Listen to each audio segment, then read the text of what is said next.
प्रशांत कोरटकरच्या जामीन अर्जावर आज निर्णय होणार। 7 तारखेला दोन्ही बाजूंनी युक्तिवाद झाला होता। अभिनेता सैफ अली खानच्या हल्ल्याप्रकरणी चार्जशीट दाखल। वांद्रे कोर्टामध्ये सैफ हल्ल्याप्रकरणी 1000पेक्षा अधिक पानांची चार्जशीट। बदलापूरमध्ये शालेय मुलीवर झालेल्या अत्याचार प्रकरणी सुमोटो याचिकेवर आज उच्च न्यायालयामध्ये सुनावणी। या प्रकरणी मीरा बोरवणकर आणि निवृत्त हायकोर्ट न्यायमूर्तींच्या अध्यक्षतेखालील समिती आपला अहवाल सादर करणार।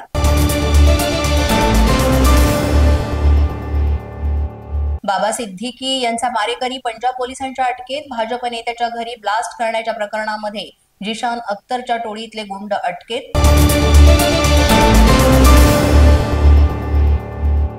दीनानाथ रुग्णालय परिसरामध्ये कलम 113 प्रमाणे प्रतिबंधात्मक आदेश। दीनानाथ रुग्णालय संदर्भामध्ये पुणे पोलिसांचं मोठं पाऊल। रुग्णालय परिसरामध्ये आंदोलनाला बंदी। रुग्णालयाच्या 100 मीटर परिसरामध्ये प्रतिबंध।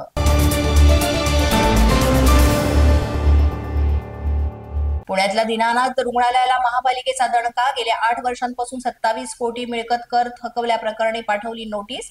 2 दिवसांमध्ये 22 कोटी जमा करा, अन्यथा संपत्तीची कारवाई। महापालिकेची नोटीस।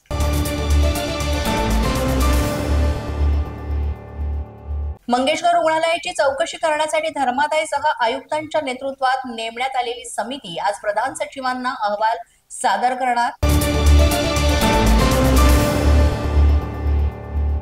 मनसेचे मुंबई शहर अध्यक्ष संदीप देशपांडेंना अज्ञात व्यक्तीकडून धमकीचा फोन। अज्ञात विरोधामध्ये दादर पोलीस ठाण्यामध्ये गुन्हा दाखल।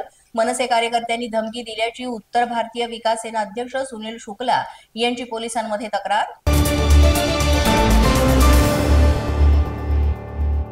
मनसे कार्यकर्त्यांकडून फोन करून आणि सोशल मीडियावरून धमक्या दिल्याची तक्रार। सरकारला लक्षात आणून दिली पाहिजे की उत्तर भारतीयांना शिव्या दिल्या जात आहेत। मनसेवर निर्बंध लादले पाहिजे। समाजवादी पार्टीचे आमदार अबू आझमी यांचं वक्तव्य।